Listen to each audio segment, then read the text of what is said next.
How do you think the family you grew up in affects how you parent your own kids? I think it's such an interesting and wonderful dynamic when two people get married and come together to create their own family, what we bring with us into the situation. For me, there were so many things I loved about the way I grew up, the way my parents raised our family.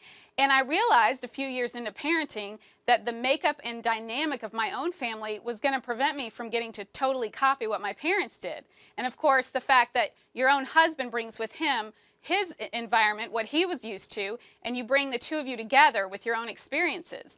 I realized a lot of the really good things my parents didn't necessarily work for me. I have 5 boys in a row. I have a husband who works different hours than my dad did when I was growing up.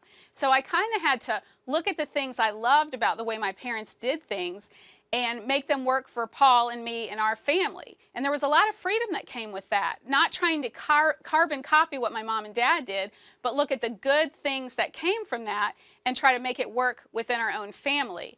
And of course, nothing is perfect when you're growing up, and there are things we bring with us that are kind of baggage too.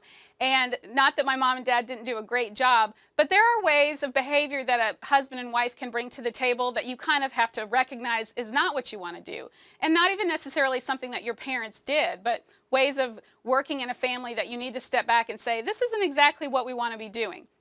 I think so much of family life is looking at what you're doing, prayerfully approaching it all, and trying to figure out how you can do the best with the kids that God has given you. And just have a heart of love for the children in your home, and I think it'll all work out great.